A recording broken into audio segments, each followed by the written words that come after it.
우리 하나님 말씀을 보겠습니다. 하나님 말씀은 여호수아 1장 1절 말씀부터 9절 말씀까지 보겠습니다. 여호수아 1장 1절 말씀부터 9절 말씀까지 우리 한 절씩 교독하도록 하겠습니다. 제가 먼저 읽습니다.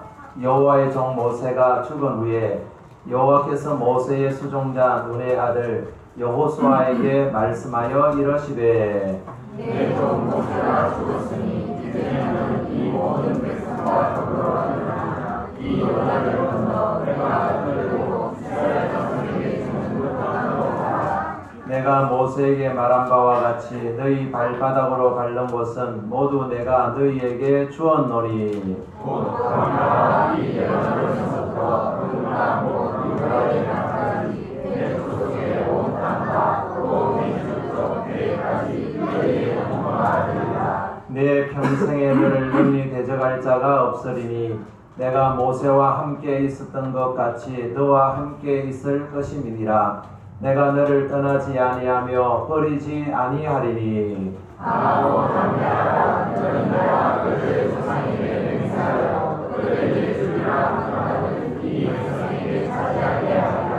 오직 강하고 극히 담대하여 나의 종 모세가 내게 명령한 그 율법을 다 지켜 행하고 우로나 좌로나 치우치지 말라. 그리하면 어디로 가든지 형통하리니 이 율법책을 네 입에서 떠나지 말게 하며 죄하고 그것을 묵상하여 그 안에 기록된 대로 너가 지켜가라. 그리하면 네 일이 나타나게 될 것이며 네가 행복하리라. 같이 읽습니다.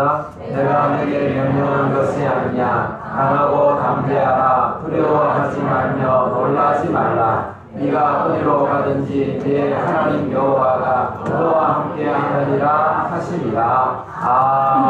아멘. 할렐루야.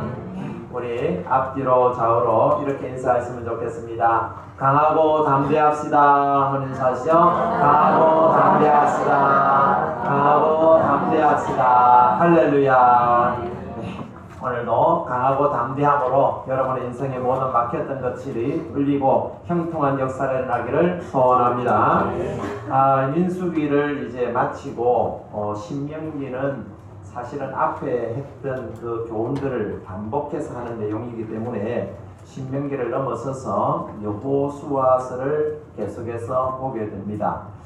대체로는 제가 강의를 하더라도 구약 성경을 한번 했으면 신약 성경으로 넘어가고 그랬는데 지금 우리가 광야 땅만 걸어온 게 너무 억울하지 않습니까? 40년 광야 생활을 지내왔는데 여호수아서를 통해서 가나안을 정복하고 정말 그 땅을 차지하는 그런 저와 여러분 되어지기를 소원합니다. 1절을 한번 보십시오. 여호와의 종 모세가 죽은 후에 여호와의 종 모세가 죽었습니다. 드디어 죽었습니다. 사실은 가나안 땅에 들어가지 못하리라는 말씀을 듣고도 마지막 사명, 라스트 미션을 끝까지 준수하고 모세는 이제 죽었습니다. 모세가 죽고 난 이후에 누가 리더가 됩니까? 여호수아가 리더가 됩니다. 그런데 이 여호수아는 그 모세, 그 참 거장 모세 밑에서 그냥 시키면 시키는 대로 순종만 하면 되는, 뭐 별로 그렇게 큰 스트레스 받지 않아도 지낼 수 있는 그런 자리에 있었지만 모세가 죽고 나서 이제 자신이 최고의 리더가 되어서 나아가야 하는 그 길이 너무 힘들고 두려웠던 것 같습니다. 그래서 하나님께서는 이 여호수아에게 1장 들어서자마자 계속해서 뭘 말씀합니까? 6절에도 보면 강하고 담대하라 말씀하셨고 7절에도 오직 강하고 극히 담대하라 그렇게 말씀하셨고 9절에도 보세요. 내가 네게 명령한 것이 아니냐. 강하고 담대하라. 두려워하지 말며 놀라지 말라. 지금 여호수아가요 심리 상태가 어떻다는 걸 알 수 있습니까? 지금 굉장히 쫄려 있다는 거죠. 굉장히 지금 마음이 두렵고 놀라고 불안하고 염려되고 걱정되고 그렇습니다. 목회자들도 그런 게 있습니다. 앞에서 전임 목회자가요 목회를 잘하고 나간 교회에 후임으로 들어가는 목사님은 부담감이 굉장히 많습니다. 항상 성도들은 누구를 비교하느냐면 전임 목사님과 후임 목사님을 비교하기 때문에 그렇습니다. 이번에 이동원 목사님이 원로 목사님을 잇는 지구촌 교회 3대 목사님이 이제 이번에 부임을 했는데 그 2대 목사님도 그렇고 3대 목사님도 그렇고 한결같이 저 기라슨 같은 이동원 목사님 길을 이어서 후임으로 온다는 이 자체가 부담입니다. 한결같이 하는 말이 이동원 목사님을 따라갈 수 있는 그런 능력이나 힘이 없다라는 거죠. 그러니까 그게 제일 부담된다는 거예요. 뭐 다른 게 부담이 아니라 앞선 목사님이 너무 잘하셨기 때문에 자신이 홀로 개척을 해서 우리나라에 정말 최고 이름 있는 그런 어떤 교회로 성장을 시켰기 때문에 이대로 오신 목사님, 3대로 오신 목사님들이 이동원 목사님 후임으로 왔다는 게 너무 힘든다는 거예요. 지금 여호수아가 아마 그런 마음일 거예요. 앞에 선임 모세가 너무 훌륭하고 그의 온유함이 지면에서 모든 사람보다 성한 자고 그 말 안 듣는 그런 이스라엘 백성들을 40년 동안 이끌어온 명장 중에 명장이었기 때문에 그 뒤를 이어서 여호수아가 지금 리더가 된다. 이거는 너무 힘든 일이죠. 아마도 모세와 비교해보면 자기가 얼마나 부족한 자인가 그걸 알았기 때문에 아마 굉장히 두렵고 힘들어했을 것입니다. 그리고 또 불안하고 두려운 이유는 그가 앞으로 이제 어떻게 해야 됩니까? 모세도 하지 못했던 가나안을 정복해야 돼요. 누가 필두로 해가지고요? 여호수아가 선두에 서서 그 참 어마무시한 아낙 자손들이 있는 정말 그 정탐꾼들이 저들에 비하면 우리는 메뚜기와 같다고 여길 정도로 그런 어떤 장수들과 싸워서 이겨야 되는 어마어마한 사명이 그 앞에 놓여 있습니다. 불안합니다. 또 무엇보다도 그를 따르는 이스라엘 백성들이 밥 먹듯이 불순종하는 자들입니다. 시간만 나면 원망하고 시간만 나면 불순하고 시간만 나면 불순종하는 이런 자들이 바로 이스라엘 백성들입니다. 이런 백성들을 이끌고 가나안 땅을 정복한다는 것, 이것은 너무 힘들고 어려운 상황입니다. 그런데 유대인의 그 속담 중에 이런 말이 있다고 합니다. 하나님은 문제를 주실 때 해답도 함께 주신다. 할렐루야. 문제를 주실 때 뭘 더 주신다고요? 해답도 함께 주신다. 아마 이 여호수아가 지금 불안해하고 두려워하니까 하나님이 해답을 주시는 거예요. 어떻게 하라고요? 강하고 담대하라. 강하고 담대하라. 그리하면 네가 형통하게 될 것이다. 그렇게 말씀하시는데 오늘 말씀의 제목을 형통의 비결이라 그렇게 했는데요. 이 형통 7절 8절 보면 그렇게 돼 있죠. 마지막에 보면 어디로 가든지 형통하리니 8절 후반절에도 네가 형통하리라. 이 형통이라는 단어가요, 한글로는 형통인데 영어 성경에 보니까 이게 success, 성공으로 되어 있단 말이에요. 성공. 우리가 좋아하는 성공. 여러분, 이 성공의 비결, 형통의 비결, 우리가 말하는 성공은 뭡니까? 돈 잘 버는 게 성공이고 권력과 명예를 짊어지면 그게 성공이라 그러죠. 그런데 성경적인 성공, 성공적인 형통은 뭐냐면 하나님의 뜻을 이루어 나가는 것, 하나님의 기쁘심이 되는 것, 이것이 바로 형통이요 성공인 줄로 믿습니다. 이런 형통의 비결, 성공의 비결을 하나님은요 해답도 함께 주시는 거예요. 너 불안해하지 마라. 강하고 담대해라. 그러면 네가 형통하게 될 것이다. 어떻게 하면요? 첫 번째는 하나님의 약속을 믿으면 됩니다. 하나님의 약속을 믿으라는 거예요. 자, 3절 한번 보세요. 3절 한번 읽어볼까요? 시작. 내가 모세에게 말한 바와 같이 너희 발바닥으로 밟는 것은 모두 내가 너희에게 주었노니. 아멘. 자, 3절 보면 참 역설이 나옵니다. 너희 발바닥으로 밟는 곳, 밟다. 너희 발바닥으로 밟다라는 이 밟다라는 히브리어 다라크는요. 시제가 뭐냐면 미완료형입니다. 미완료형. 미완료형이라는 건 아직 도달하지 않았다는 거죠. 아직 완료되지 않았다는 거죠. 그러면 아직 요단강도 건너지 않았습니다. 요단강도 건너지 않았고 가나안 땅에 발도 한번 디딛지도 않았습니다. 미완료입니다. 아직 완료되지 않았습니다. 맞는 말이죠. 근데 밟는 곳은 모두 내가 너희에게, 그 다음 뭡니까? 주었노니 주었다 그래요. 이 주었다라는 말은요, 나타이라는 단어는 뭐냐면 완료형입니다. 이게 주어와 수어 또 문장 안에서는요 시제가 같아야 돼요. 과거면 과거고 현재면 현재고 미래면 미래야 되는데 미완료면 미완료로 돼야 돼요. 그런데 이 3절 말씀에 보면 발른다라는 다라크는 미완료형이고 주었다라는 주다는 완료형이에요. 그것도 이 주었다라는 게 이게 과거형 같지만 이게 미래형이에요. 미래 완료형이에요. 이게 있을 수 있느냐는 거예요. 미래라는 거는 이미 나중에 일어날 일인데 그게 완료가 됐다? 이건 뭔가 시제가 맞지 않아요. 어법이 안 맞아요. 이걸 우리는 흔히 미래 완료형 또 확정적 미래 뭐 이런 표현을 씁니다. 이 성경에서만 나오는 거예요. 이거 믿음으로만 가능한 시제예요. 이건 세상에서 일어날 수 있는 시제가 아니에요. 정말 뭐 오늘날 4차원의 영성 뭐 이렇게 이야기하는데 오늘날 3차원에서는 이게 있을 수가 없어요. 4차원에서만 이루어지고 영적인 세계에서만 이루어지는 거예요. 미완료면 미완료고 완료면 완료라 해야 되지. 그게 시제의 일치가 되어야 되지. 앞에는 미완료인데 뒤에는 완료형이다. 미래형인데 그게 또 완료형이다. 이건 있을 수가 없는 거예요. 미래형이라는 건 완료가 될 수가 없죠. 앞으로 일어날 일을 어떻게 완료를 시켜요?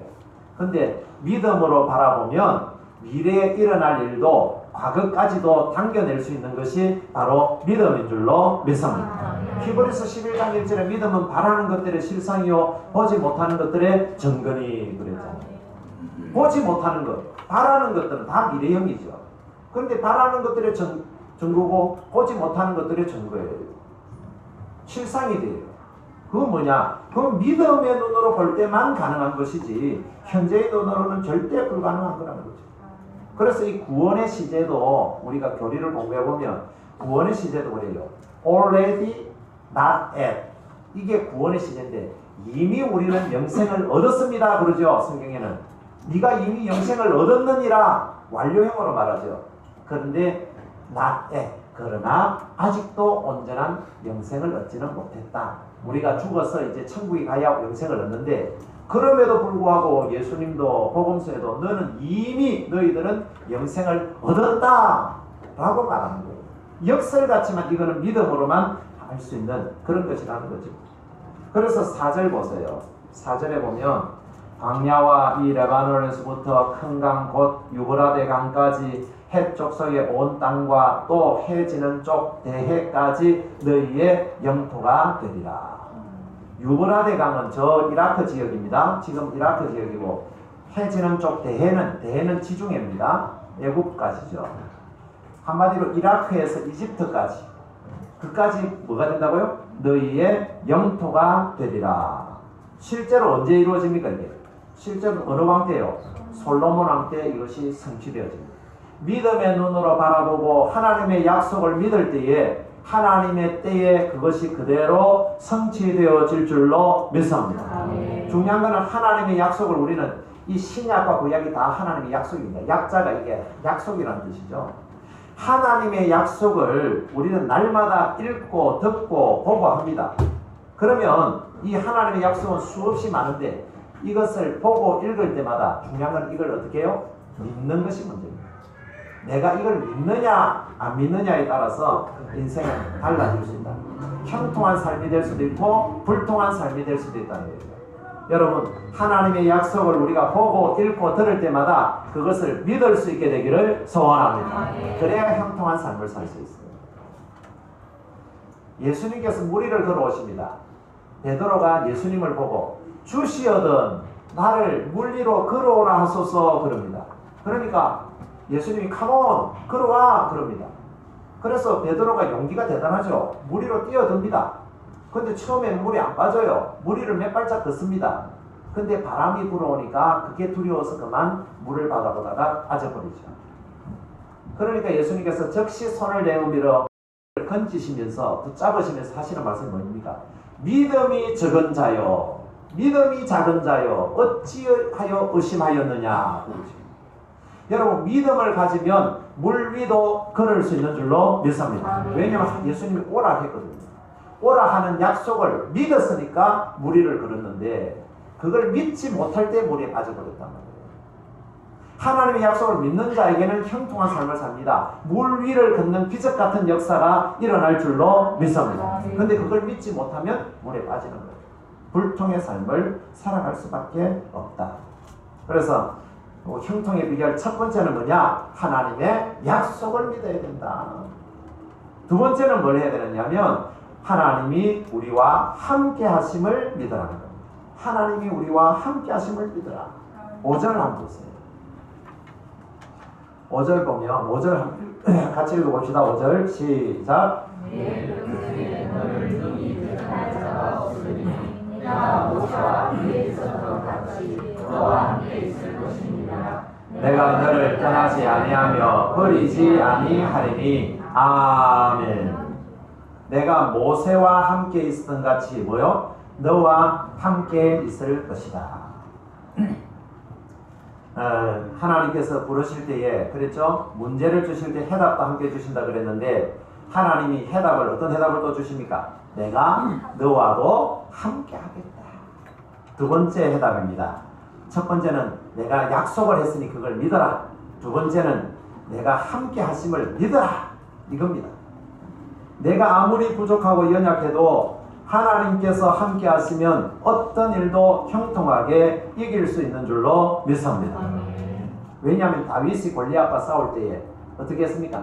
너는 칼과 단창으로 나에게 나아오지만은 나는 만군의 여호와의 이름으로 나아간다. 이 말은 다른 말로 뭡니까? 내가 만군의 여호와와 함께 내가 나아간다.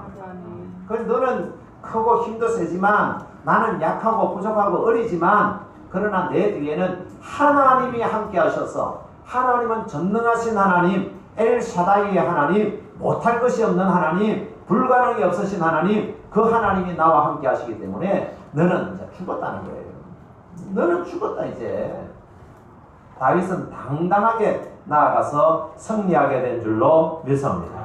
이 여호수아는요, 이 말씀을 딱 들을 때에 힘이 생겼을 거예요. 왜냐하면 이 여호수아는 한번 경험한 적이 있거든요. 이 광야 시간을 지나오면서 제일 첫 번째 전투가 뭡니까? 아말렉과의 전투죠. 아말렉과의 전투할 때에 산 위에는 지금 모세가 올라가 있고 그 좌우 쪽에는 아론과 훌이 그 모세가 팔이 내려오지 않도록 팔을 들어줬죠. 그때 어떤 일이 벌어졌습니까? 여호수아는 장군이 돼가지고 지금 전쟁터에 나서 전쟁을 하는데 이상한 거예요. 어떨 때는 적을 막 싸워서 이기는데 어떨 때는 막 피한단 말이에요. 그래서 산 위에 있는 모세를 쳐다봤을 겁니다. 모세가 쳐다봤는데 모세가 손을 든다는 기도하고 있다는 거죠. 모세가 손을 들어 기도할 때는 자기들이 막 아말렉을 막 쳐서 부수는데 막 안 돼요. 막 밀려요. 밀려서 한번 이렇게 산 위를 쳐다보니까 모세가 팔이 힘이 없어갖고 팔이 내려와 버리는 거예요. 10분 휴식하고 있는 거예요. 그러니까 막 아말렉에게 밀려드는 거예요. 그때 아마 알았을 거예요. 여호수아가 모세도 하나님 앞에 기도하고 하나님이 모세와 함께 하시니까 아말렉과의 싸움에서 이기고 하나님이 함께 하지 않으니까 안 되는구나. 아무리 모세라도 안 되는구나. 하나님이 함께 하셔야 되는구나. 이걸 아마 깨달았을 거예요. 그래서 여호수아가 하나님께서 내가 모세와 함께 있었던 것 같이 너와도 내가 함께 있겠다 한 이 말씀을 들었을 때에 아마 여호수아는요 굉장히 힘을 냈을 것입니다. 그렇다. 나는 지금 부족하고 도저히 모세를 따라갈 수 없는 연약한 자이지만 하나님이 나와 함께 하시면 가능한 줄로 믿습니다. 그렇게 되는 거죠. 자, 요셉도 마찬가지입니다. 요셉도 여호와께서 요셉과 함께 하시고 여호와께서 그의 범사를 형통케 하셨다. 요셉도 하나님이 함께 하실 때 어떤 일이 벌어집니까? 형통한 삶을 살았거든요.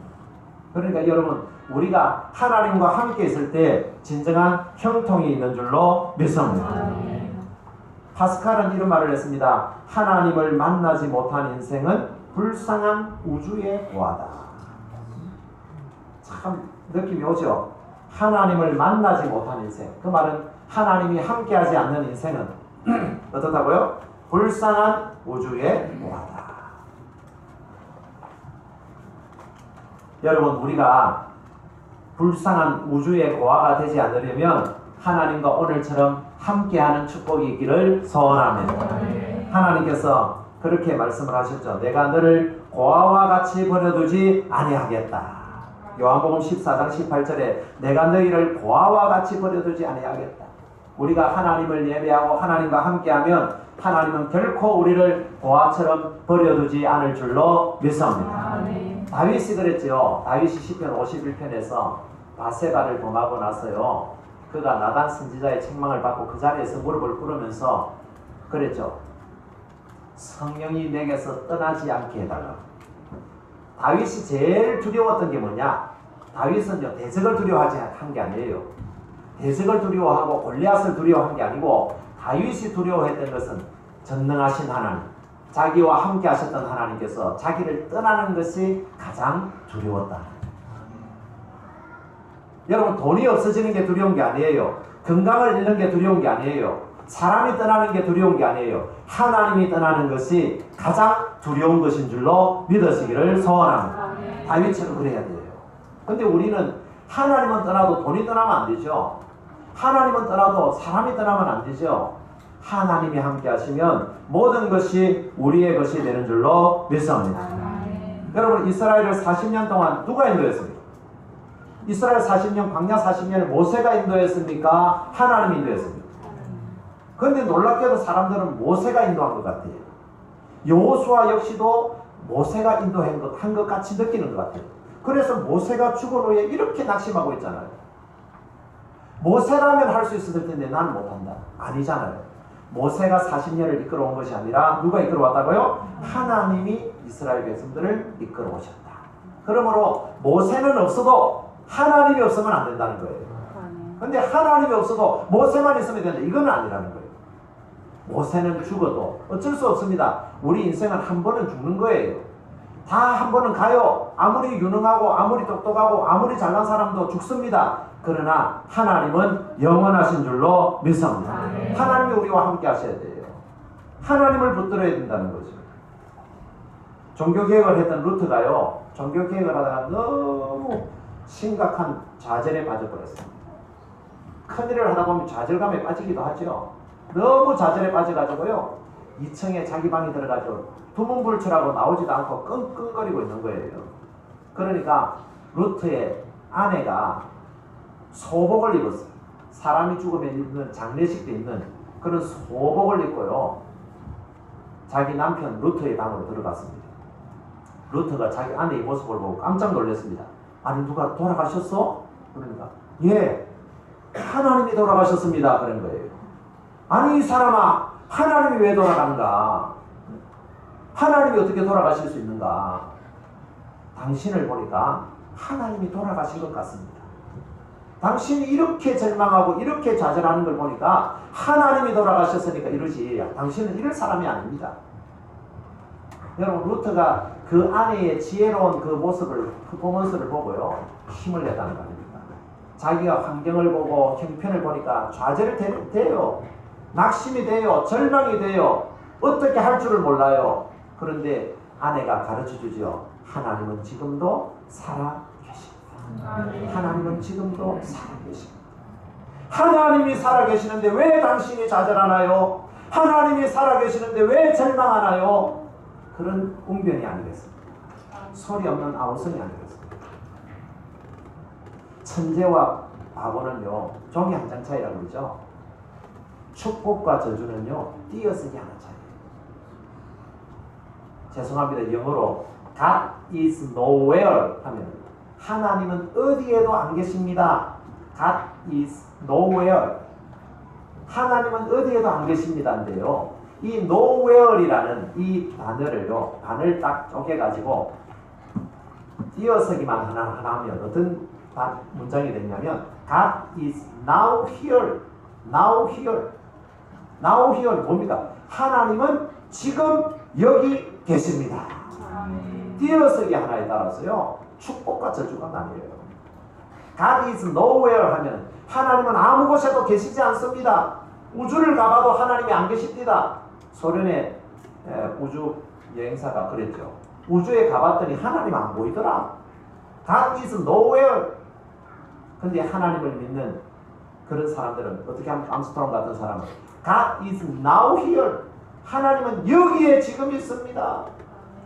여러분, 이어서기 하나 차이에 축복과 저주가 바뀌고 생명과 죽음이 바뀌고 지옥과 천국이 여러분 바뀐다는 사실을 여러분 믿으십니까?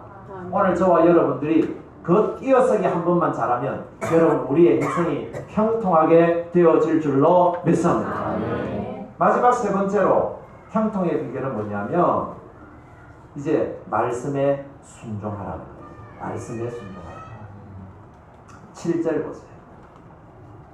오직 강하고 극히 담대하여 나의 종 모세가 내게 명령한 그 율법을 어떻게 해요? 다 지켜 행하고 우로나 좌로나 치우치지 말라. 그리하면 어디로 가든지 형통하리.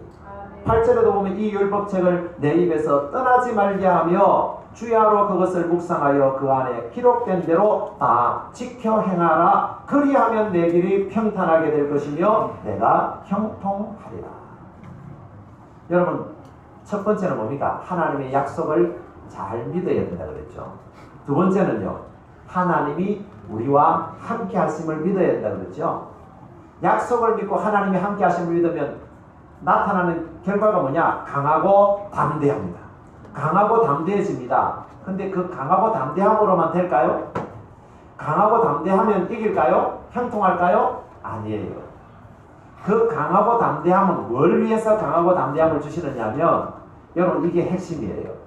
강하고 담대한다고만 되는 게 아니에요. 강하고 담대하게 하시는 이유가 있어요. 그 강하고 담대하게 하시는 이유는 뭐냐면 말씀을 지키게 하기 위해서. 이게 굉장히 중요해요. 좌로나 우로나 치우치지 않게 하기 위해서. 오늘날 우리 지금 서초동 검찰청 앞에서 막 검찰개혁을 위해서 모여가지고 지금 막 촛불 집회하고 또 대구 동대구역에서는 또 막 반대 집회를 하고 지금 막 맞불 집회를 하고 우리나라가 조그만 땅덩어리 안에서 좌형이 진영 논리를 펴가지고 좌니 우니 막 하면서 나라가 지금 분열되어 가고 있지 않습니까? 참 안타깝죠. 얼마 전에 우리 교회 수요기도에 다른 교회 장립 집사님인데 그 집사님이 이렇게 한두 번 참석을 하더니 저희인데 자꾸 문자를 보내고 카톡을 보내요. 아마 태극기 부대인 것 같아요. 태극기 부대. 가방 안에 태극기도 넣어다니더라고요. 넣어다니면서 목사님 문재인 대통령 하야 서명을 좀 해주십시오. 대양교회가 서명을 좀 해주십시오. 그래서 제가 막 또 괜히 다를까 싶어서 그냥 아이고 뭐 지금 바빠서 그렇습니다 하고 제가 말았는데 계속해서 와요. 어제 아래 또 왔어요. 또 왔는데 뭐라 그러냐면 목사님이 문씨라서 그렇습니까? 문씨라서 그렇게 안 합니까? 왜 안 하십니까? 따지는 거예요 자꾸. 그래서 제가 고려신학대학원에 저를 가르친 최덕승 교수님이라고 지금 분이엘 신학교 총장님으로 계시는데 그분이 이제 페이스북에다가 쭉 교회가 과연 대통령 하야 운동을 서명하는 게 옳은 것인가 하는 글을 쭉 이렇게 적어놓은 걸 제가 보내드렸어요. 보내드리면서 정교 분리의 원칙을 우리는 준수합니다. 교회는 정치에 참여하지 않습니다.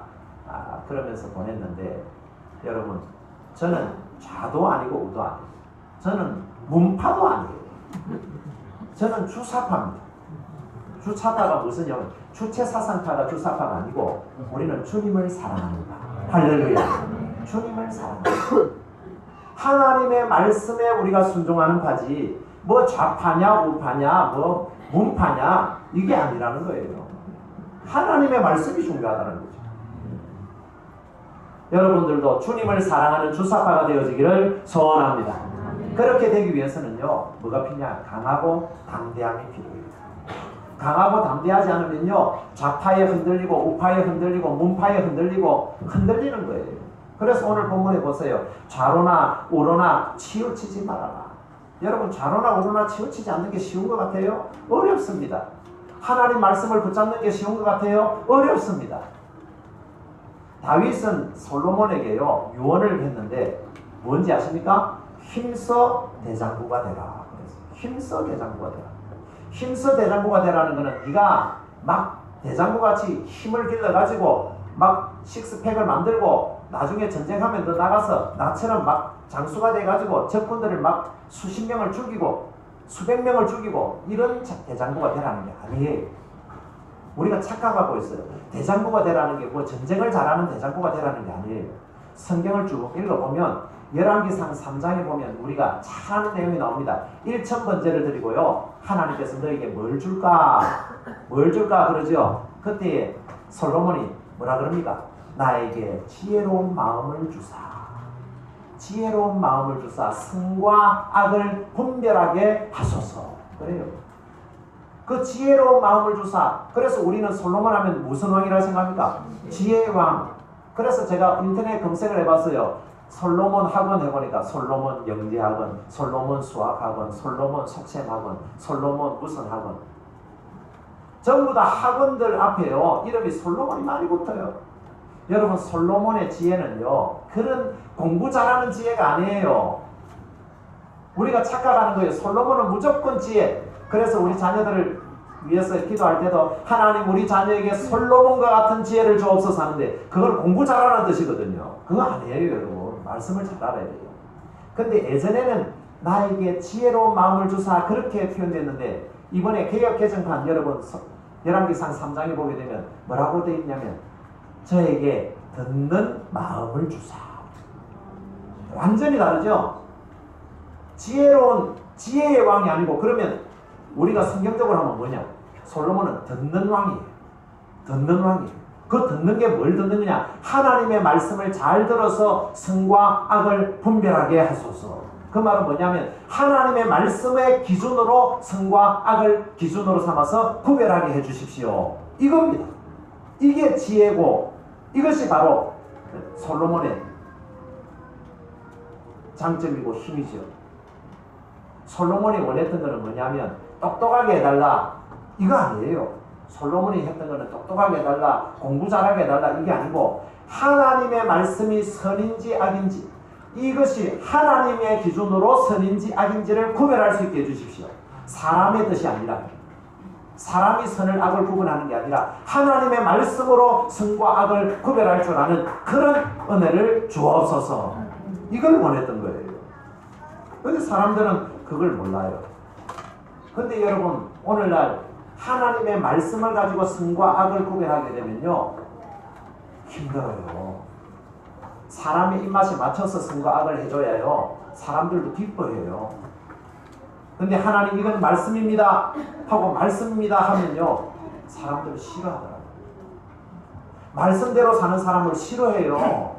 신기하죠. 왜냐면 우리가 죄인이기 때문에. 우리가 죄인이니까 말씀대로 살면 싫어하는 거예요. 말씀대로 사는 사람은 왕따를 당해요. 말씀대로 사는 사람은 미움을 받아요. 그게 성경이 말씀하고 있는 거예요. 그런 미움을 받고 그런 왕따를 당해도 힘써 대장부가 되어서 하나님의 말씀을 지키는 자가 되라. 그래야 내 길이 형통하게 될 것이다. 네가 평탄하게 될 것이다. 그렇게 말씀을 하는 거예요. 솔로몬 시대에 진정한 안식이 와요. 솔로몬 시대가 이스라엘 구약 역사에 가장 형통한 삶을 살아요. 왜요? 이 솔로몬이 하나님의 말씀을 기준으로 살아요. 좌로나 우로나 치우치지 않았거든요. 좌영도 우영도 아니고 우파도 아니고 좌파도 아니고 문파도 아니고요. 오직 주파로 살았거든요. 하나님 말씀이 기준되는 삶을 살았거든요. 그럴 때 여러분 이 솔로몬에게 진정한 형통의 삶이 오게 된 줄로 믿습니다. 여러분 형통의 삶을 살아가기를 원하십니까? 형통의 삶을 사는 거는요 하나님의 약속을 믿어요. 그리고 하나님이 우리와 함께 하심을 믿어야 돼요. 그러면 우리가 강하고 담대해집니다. 근데 강하고 담대하다고 다 되는 거 아니에요. 강하고 담대하면 뭘 위한 강하고 담대함이죠? 하나님의 말씀이 어떤 외압이 들어오고 어떤 협박이 들어오고 어떤 왕따를 당하고 미움을 당해도 나는 그래도 하나님 말씀대로 내가 순종하며 나아가겠습니다. 하나님의 말씀이 선과 악의 기준입니다. 선악과를 따먹기 이전의 삶으로 돌아갈 때에 여러분 에덴 동산에 진정한 형통함이 있었던 것처럼 우리에게도 진정한 형통, 진정한 성공이 임할 줄로 믿습니다.